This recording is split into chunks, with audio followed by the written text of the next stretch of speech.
Of many of the sister ships of the Enterprise, many suffer poor fates, but perhaps none so much as the USS Yamato NCC-1701-D. Hi, Rick here again with another video looking into the lineage of a Starfleet ship's name and the vessels that bore it. We will start, as usual, with the name. Yamato. The name means Great Harmony and was an Imperial Japanese Navy vessel in 1941-45. It was one of the most heavily armed warships of the time, carrying Type 94 main guns, the biggest warship cannons of the time, and it had 9 of them. It was named after the ancient province of the same name and the flagship until 1943. Despite all of this, she saw very little action in combat and was sunk by American planes en route to Okinawa, where it had orders to beach itself and fight until unable.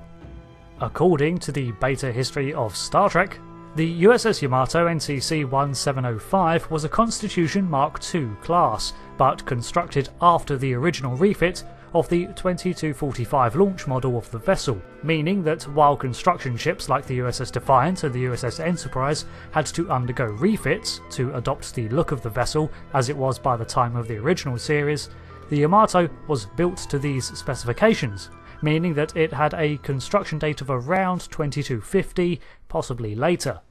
However, we have a discrepancy with its registry, something common when delving through the myriad of books and non-TV sources, as it shares the 1705 with the USS Excalibur, but the Excalibur was given the registry NCC 1664 on screen, so I'm guessing there's a resolution to be had easily enough here. This ship saw combat against the Klingons during the Cold War era tensions and was pulled into shipyards and overhauled to the Constitution refit to keep it up to spec. It, like many of the surviving older Constitution models, was eventually recommissioned as a training vessel for Starfleet Academy, where it presumably whiled away its years until it was fully decommissioned at an unknown date, likely prior to 2290. In some games, it is mentioned that a prototype Yamato-class starship was built around the late 23rd century, with the appearance of the USS Yamato NCX-5626V. This ship was true to its lineage, packing Starfleet's biggest phaser arrays ever constructed for a ship. These 2 emitters were powerful enough to often overload the prototype vessel, leading to a loss in subsystem power, so it was effectively a sitting duck after firing, although its defensive shielding was on a separate grid and remained active. The vessel never saw full production, likely due to the Federation's policies on warships and the unnecessarily overpowered main cannons. There is no record of what happened to this USS Yamato, but it was likely mothballed. After this, we have the only cannon vessel, the Galaxy-class USS Yamato NCC-1701-D. It was once again a mirror of an Enterprise, this time the NCC-1701-D, and considered a sister ship to Picard's command. Though it would be more accurate to say that the Enterprise was a mirror of the Yamato, as the Yamato was the second Galaxy-class vessel constructed after the USS Galaxy. From 2363, the ship was under the captaincy of Captain Donald Varley, though there is a reference to a Richard Mackenzie in command in 2365, but this must have been a temporary assignment, as Varley is back in command by the time we see him on screen. His command came to a rather tragic end when the USS Yamato was infected with an Iconian program that caused numerous malfunctions and the eventual destruction of the Yamato, with all hands lost. It was unknown if the Iconian program was hostile, but Picard speculated that it could simply be the result of 2 incompatible computer systems trying to communicate. Whatever the case, the ship was upholding the exploratory nature of Starfleet under a captain who had a passion for archaeology and understood that Iconian technology must be kept away from the Romulan Star Empire.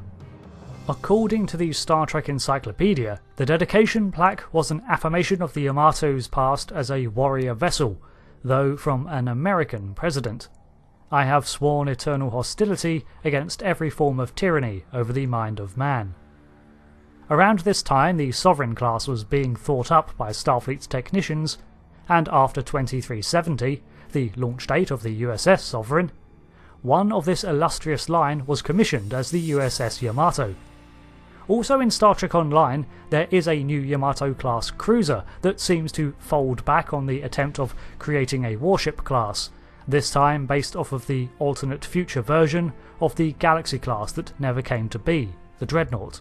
It had 3 nacelles, and perhaps in homage to the failed 2290s prototype, it can equip dual cannons, has a really big main gun, and comes with the ability to overload its own subsystems, creating an EMP-style burst.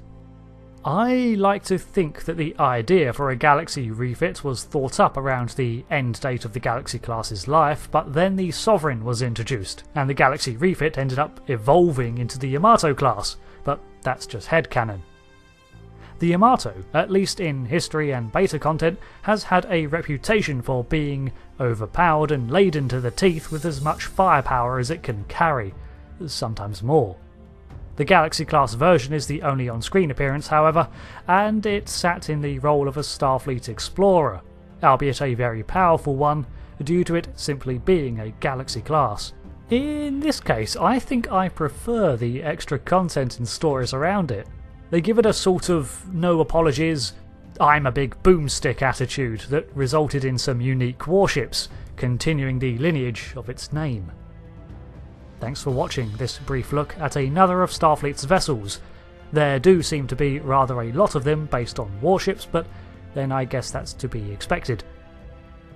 Thanks again for watching. I've been Rick, and until next time, goodbye. Also, Yamato is the name of Virgil's sword from Devil May Cry, and he's also a badass.